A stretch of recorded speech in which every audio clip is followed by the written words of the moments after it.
Okay, so today we are going to start with C++, a programming language. This is just a programming language like the programming languages which you have already learned in class 4 and 5.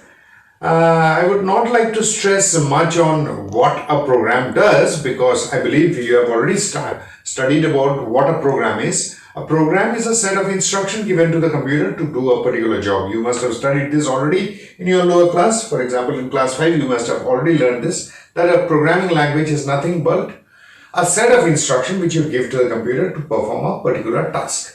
So that is what programming is. And for that, we have different languages like BASIC, you must have already done.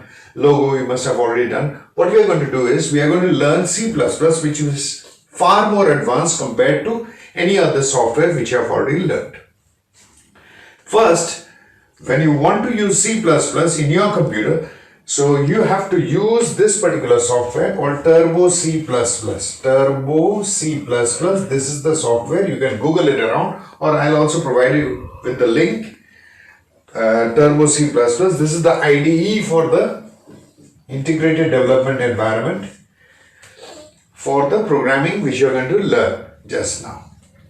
With respect to C++ language, we'll begin with a very simple way of, programming with C++. First of all, how do we write programs in C++? Please remember that programming in C++ is much faster compared to any other language which you have already learned so far. In fact, it is still considered to be one of the most fastest language, in the sense that not that you will be typing faster, the program will be working very fast.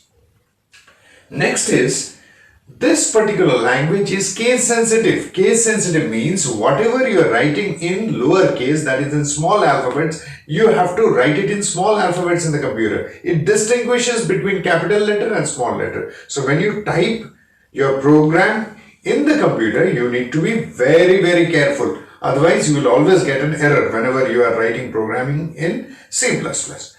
So first, what you're going to do is, I'm going to write a simple program where I'm going to display the city name Siliguri. So this is the first program which we are going to do in C++. So how do we start? We begin with header files. So we'll begin with header files. These are called header files. As include iostream.h. So remember the spelling, and everything is small letter. Once again, I am telling you, otherwise you will get an error. Has include include include iostream iostream.h. Has include iostream.h, and after that, what do you have? You have has include conio.h. This is console input output. The full form is console input output, conio.h, all in small letter. And remember, these are angular brackets. Angular brackets in C++ means the less than and greater than symbol. And there should not be, any space over here. You can write has include, and only out here you can put a space, and then iostream.h, no space in the middle. I'll show you a sample program on the computer also directly. And after that, we begin with void main. Void main. In void main is the part from where the program will actually begin.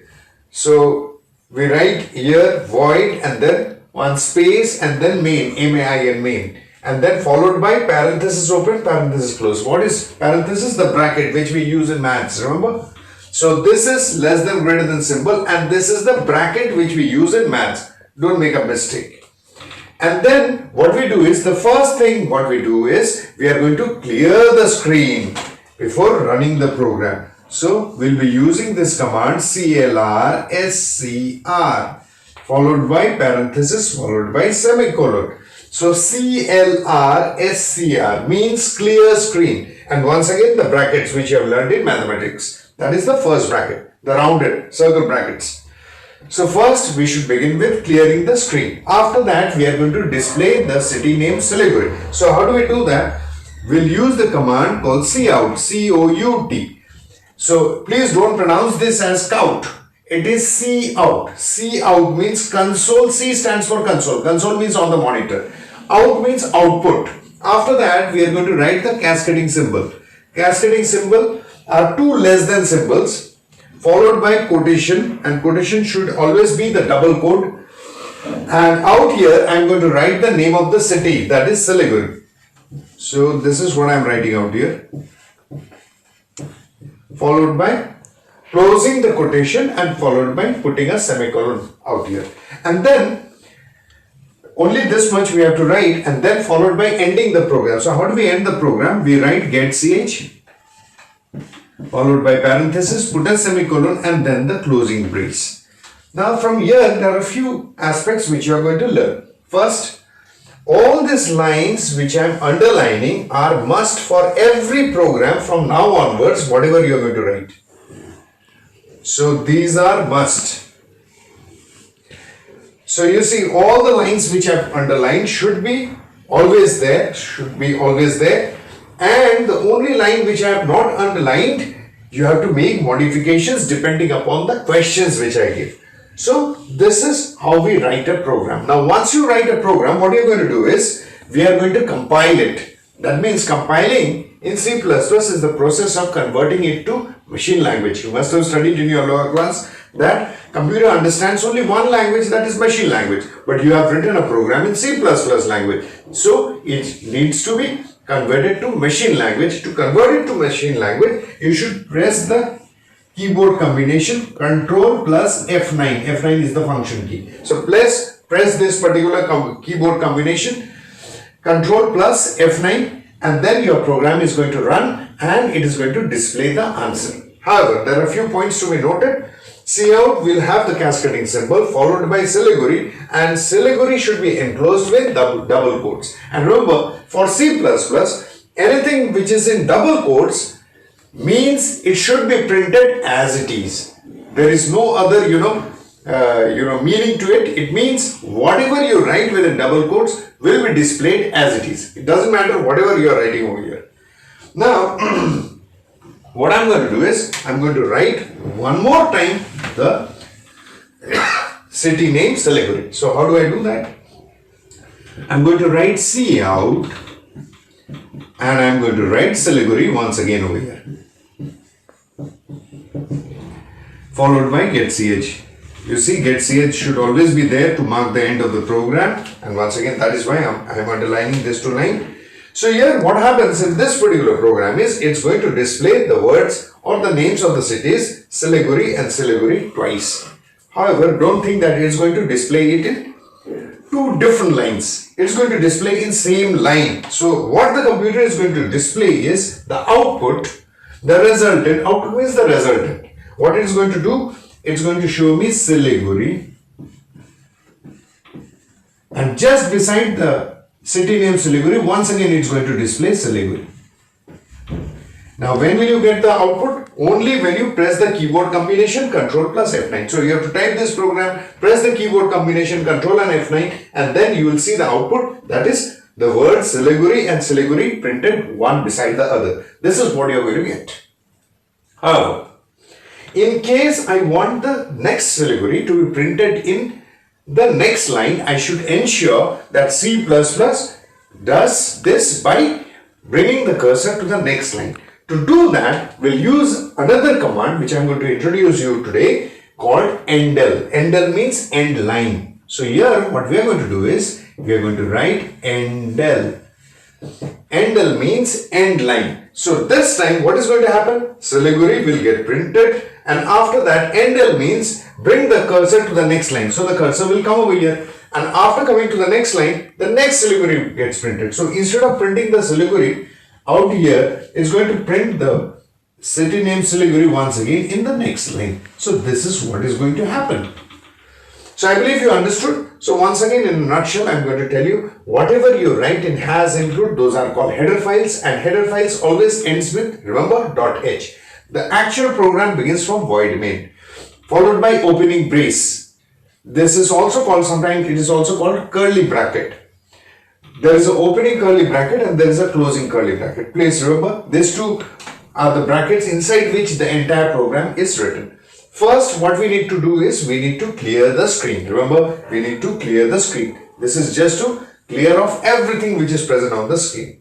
And if you want to display anything on the screen, we'll use the command cout followed by the cascading symbol. Cascading symbol is nothing else but two less than symbols. And remember, whatever we write within quotes will get printed as it is. And then what did we learn? We learned the command called endl. Endl is used to end that particular line.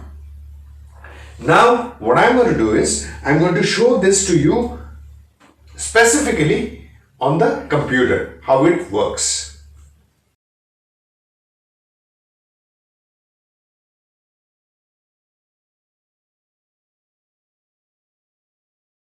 Now double click on the Turbo C++ icon to start with Turbo C++. That's the initial screen.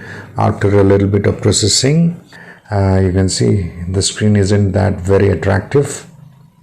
You can click on File, click on New option to start with a blank program. And here you can write the program which you have already learned. So we begin with has include iostream.h. Remember the angular brackets followed by has include conio.h, and then what we have, void main, parenthesis open, parenthesis close, and then we have the clear screen, semicolon, cout, and the cascading symbol, and then within double quotes we are going to print the city name Siliguri, close the quotes and end with the semicolon, and then we have get ch with the parenthesis open and close with the semicolon and the closing brace. That's it. That's the program which we already know. We can click on compile, or you can go for run and click on the run menu option, and there you can see the output Siliguri gets displayed. Now what we are going to do is we are going to try something very tricky out here. We are going to remove the semicolon out there. Once we remove the semicolon, it will be an error. Now see how it gives me an error.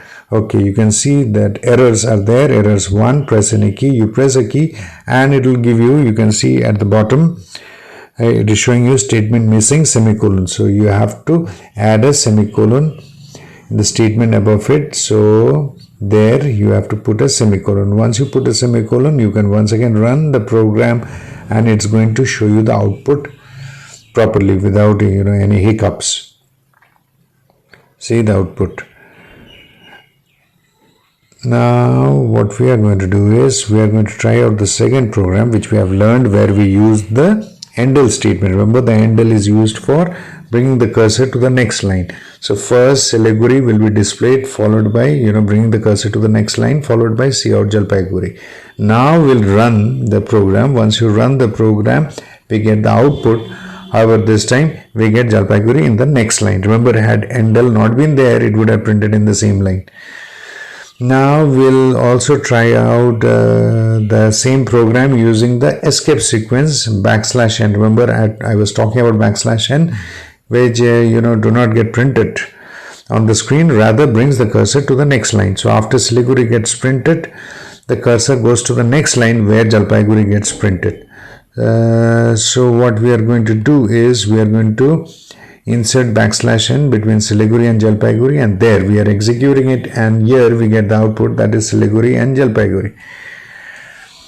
If you haven't noticed the output, I'm going to execute the program once again, and you will be able to see the output. There you can see the output, that is Siliguri in the first line, and in the next line Jalpaiguri gets printed. That's it. That's how to write a program and execute it. In case you want to save a program, you can click on File, Save, and here you can type out the name of the file. Okay, we can give the name, say for example check1, and click on the OK button or hit the enter key and it gets saved. You can see at the top of the screen check1.cpp. CPP is the extension of the C++ file. And then in case I want to exit, I can click on the file menu option and click on the quit option as the last option in the file menu, or you can simply press the keyboard combination Alt and X, and that is how you are going to exit